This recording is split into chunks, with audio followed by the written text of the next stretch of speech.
The police are vital forces in maintaining social safety and stability, and have always been trusted and respected by various sectors of society. Many police officers have made tremendous sacrifices to protect public safety. However, if individuals with sinister intentions make it into the police force and start to commit crimes using their knowledge and power, the damage they can cause is quite astonishing. The real case we are going to talk about today is the story of a police officer. The incident took place on January 11th, 1982. A 23-year-old actress named Robin Bishop was driving on Interstate 15. She had just finished a successful audition in Hollywood.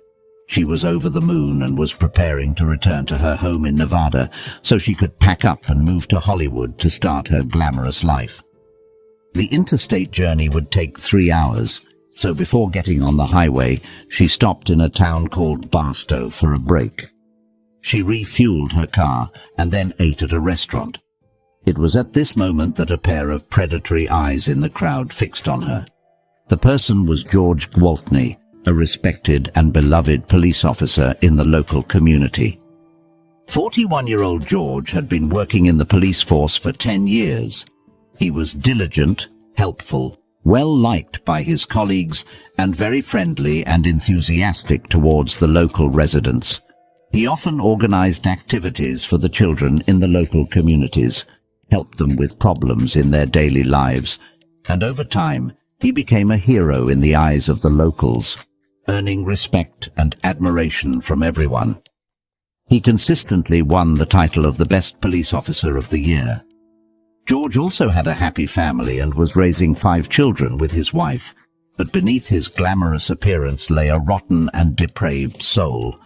Over the years, he'd been taking advantage of his position to stop single female drivers he was interested in on the highway, falsely accusing them of speeding, threatening to revoke their driver's licenses, and then giving these women 2 options: either pay a hefty fine or have sex with him. Over the years, at least 11 women became victims of his perverted crimes. Of course, he would let these victims go afterward, knowing that with his well-established local reputation, even if these women were to accuse him, no one would believe them. After seeing the good-looking Robin that day, George's evil desires stirred once again. He subtly noted down Robin's car features and license plate number. Knowing that the license plate was from Nevada, he guessed that Robin would soon be taking Interstate 15. Following Robin's car now would attract too much attention, so George, as an experienced criminal, decided to let Robin go for now and pursue her later. Leaving the restaurant, George drove the police car pretending to patrol the neighborhood. That's when he spotted a boy named Preston walking home. Since he was good friends with the boy's parents, he warmly invited him into the car, drove him home, and left after greeting the boy's parents. All his actions were not out of goodwill, but as a precaution. In case Robin later accused him, this boy could serve as his alibi. With everything in place, George stepped on the gas onto Interstate 15. The Intercontinental Highway was deserted at night, and after catching up to Robin's car, George followed for a while until he reached a dark stretch without any streetlights. Making sure there were no other vehicles around, he pulled the siren, forcing Robin to stop. Sure enough, using the threat of revoking her license, George intimidated the 23-year-old woman into complying so she could keep her license. The corrupt cop then took Robin to his police car, handcuffed her in the back, drove a few miles away to a secluded stretch of the road, and sexually assaulted her in the car. After finishing, he brought the victim back to the Intercontinental Highway. Not far from Robin's car, he removed the handcuffs, allowing her to walk back to her vehicle and leave. Robin sat on the ground, starting to put on the boots that had been taken off earlier when something unexpected happened. A police car passed by, and the officer inside flashed the torch at George standing by the road. This was a typical way for police officers to acknowledge each other when meeting on the road, However, this moment caught George off guard. He was unsure if the officer recognized him. If he did, and Robin pressed charges later, the officer would be a witness. To eliminate the potential risk in one go, George had to silence her. So, while Robin was still putting on her shoes, he took out his gun and shot the girl in the back of the head. A young, beautiful life vanished, and George went from being a rapist to a murderer. A few minutes later, the police headquarters radio crackled with George's nervous voice. He reported finding an unmanned car on Highway 15. Upon inspection, he discovered a female body nearby and suspected it to be a suicide. Before the police arrived, George had frantically searched for the bullet he fired, but couldn't find anything. That's because the bullet had pierced Robin's brain and embedded in her maxilla bone, making it impossible to remove without surgical intervention. When the other officers arrived, it started to rain. The forensic expert scolded George for contaminating the scene with his footprints, potentially destroying crucial evidence, which was a novice mistake for a seasoned police officer. After examining Robin's body, the police were startled to find bruising on her wrists consistent with handcuff marks, matching those produced by the handcuffs police used. Robin's wallet still contained cash and her driver's license, with the driver's license placed on top. This indicated that the last time Robin took out her wallet, it was probably to show the license to someone. There were no signs of theft or robbery on Robin's car parked nearby, with the keys still inserted.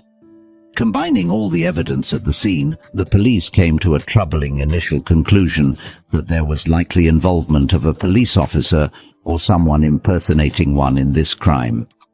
However, all the police present at the scene were friends of George and never suspected this diligent cop. After leaving the scene, George began frantically covering up his crime. He sent the uniform he was wearing for thorough cleaning and took the gun holster to a specialized shop for cleaning, dyeing and stitching. He hoped to eliminate any possible blood spatter on him through these measures. George knew that the coroner would definitely find the bullet lodged in Robin's skull. By comparing the rifling marks, he wouldn't be able to get away with it. So, he disassembled his service weapon with tools, discarded the barrel and some other parts, and then went to a local gun shop to buy a new barrel to replace it. Unfortunately, the gun shop didn't have it in stock at that time, and it was only available for pre-order with a waiting period for restocking. George had no choice but to hide the gun frame in his pickup truck.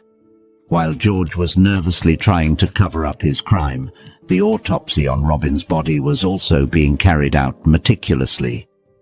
The coroner confirmed that the bruise on Robin's wrist was caused by police handcuffs, and they also retrieved a bullet from her maxilla bone matching the caliber of a police firearm, but of a different brand.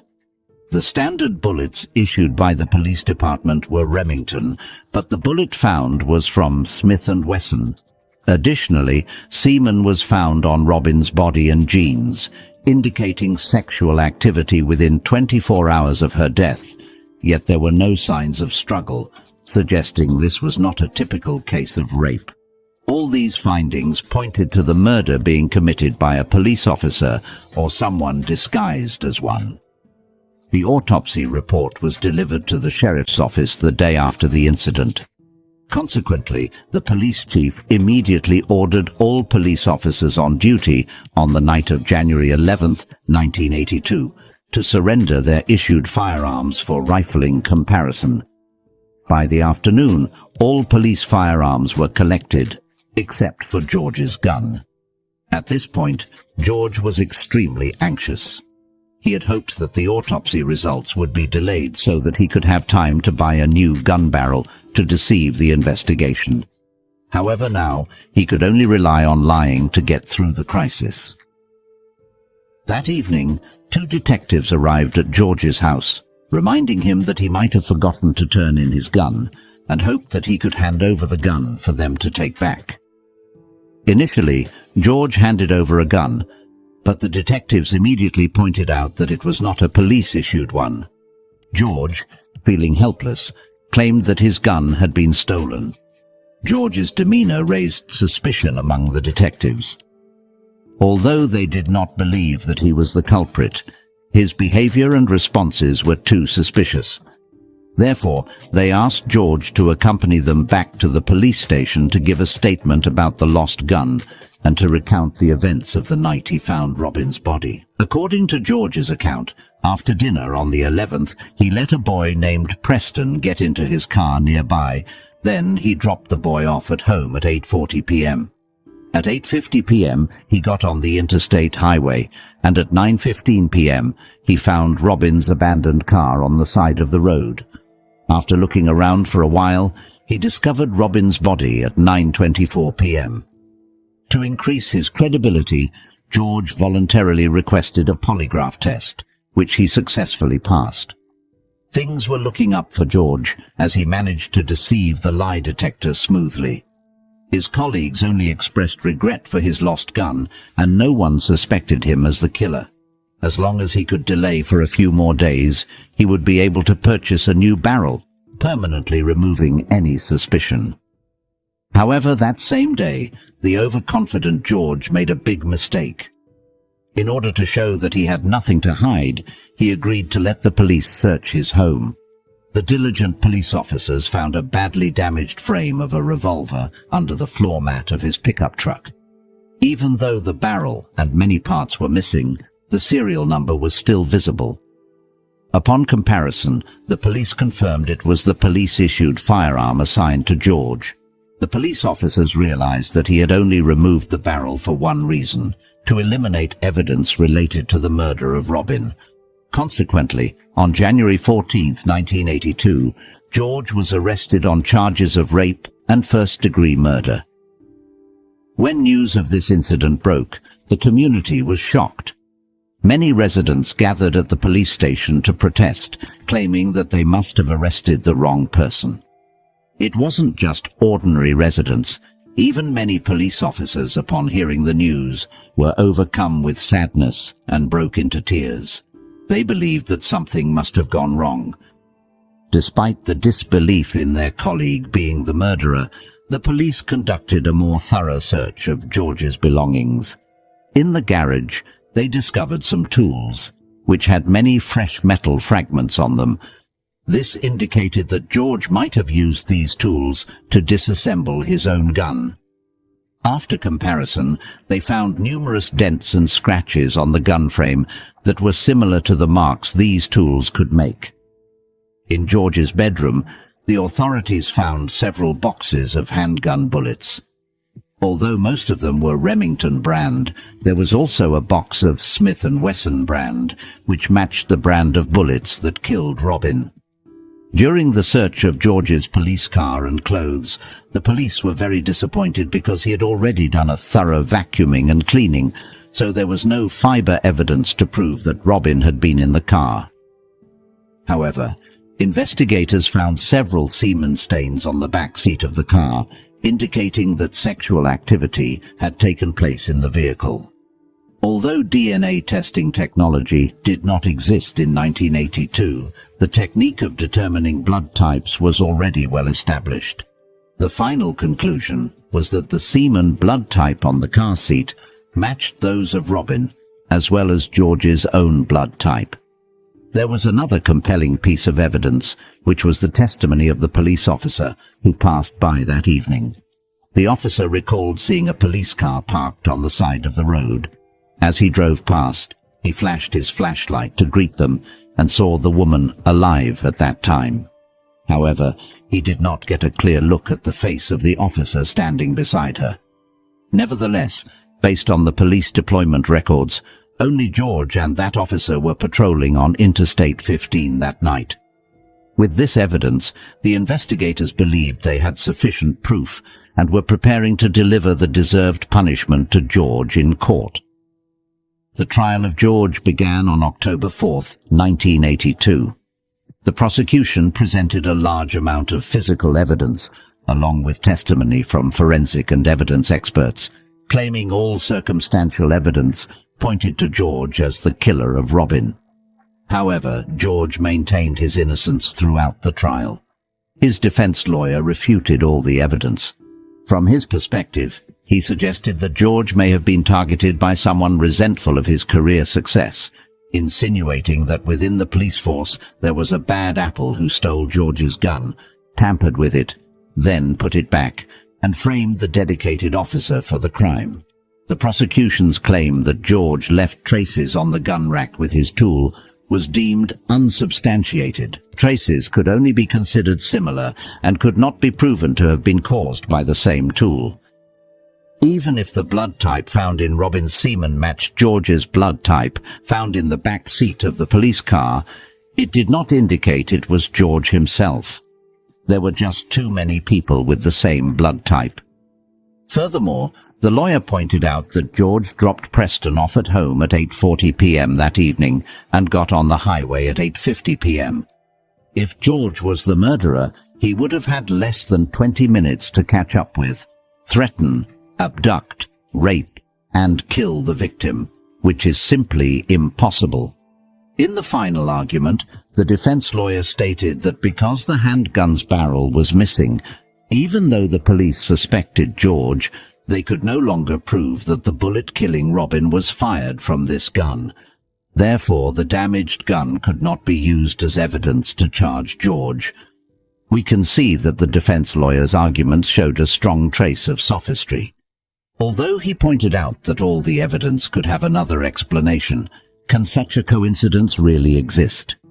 It depended on which side of the argument the jury ultimately believed. To be honest, if an ordinary person was standing at the defendant's dock at that time, the jury would probably convict him considering the amount of evidence. However, facing George, a senior police officer with a good reputation, they hesitated. In the end, the jury announced George as not guilty with a verdict of 8 votes of not guilty and 4 votes of guilty. Both the prosecution and Robin's family were shocked.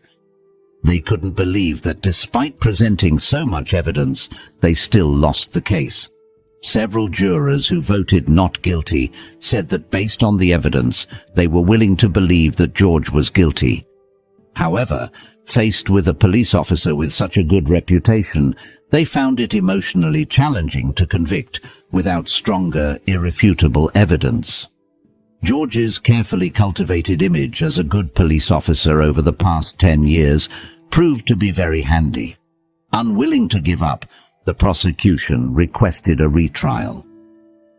In February 1983, the second trial against George began in the state high court. This time, in addition to previous evidence, the prosecution brought in several women who George had allegedly assaulted in the past to testify against him. One woman testified that George had pulled her over near the location where Robin was murdered and sexually assaulted her on a similar side road. However, the judge quickly dismissed these women's testimonies, deeming them as willingly offering George sexual bribes. Without new compelling testimonies, the prosecution failed once again. Ultimately, the jury voted 7-5 in favor of acquitting George.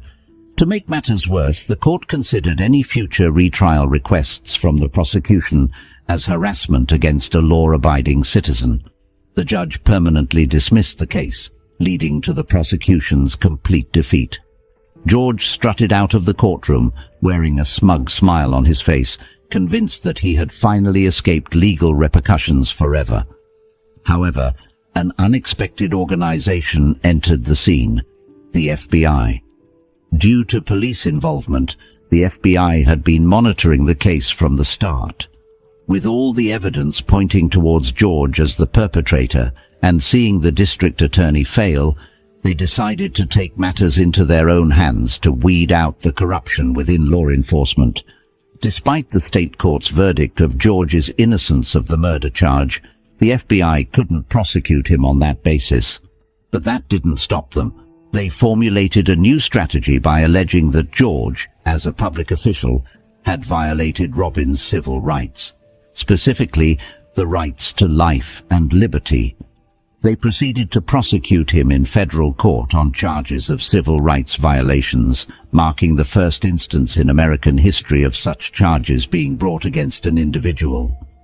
Recognizing George's adeptness at deception, the FBI understood that only irrefutable and compelling evidence could truly pin him down. So they mobilized elite personnel and invested a large amount of funds to conduct a more in-depth investigation of the existing evidence.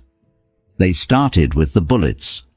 Although George's gun was missing its barrel and couldn't undergo ballistic testing, the investigators believed that the bullets themselves were the key evidence. Bullets are produced by manufacturers in batches, and there are subtle differences in lead content and composition between each batch. Therefore, the FBI placed the bullets found in Robin's head and the Smith & Wesson bullets found in George's home into a nuclear reactor and observed the radiation ripples produced by the lead inside them after being bombarded by neutrons, ultimately proving that these bullets all came from the same batch. Then the FBI's tool analysis team inspected the tools brought from George's home and found that a tooth on one of the wrenches had broken off. The tiny defect made unique marks left by the wrench, just like fingerprints that are impossible to reproduce. On the disassembled gun frame, they found the same marks, turning it into ironclad evidence that George had personally disassembled the gun. And it didn't end there. The FBI made a new discovery in the semen evidence. Although it was previously mentioned that the blood type in the semen evidence matched George's blood type, it still couldn't prove that it was residue from his crime. However, after investigating George's medical records, the investigators found that he had undergone a vasectomy in his youth and then had a reversal surgery after marrying.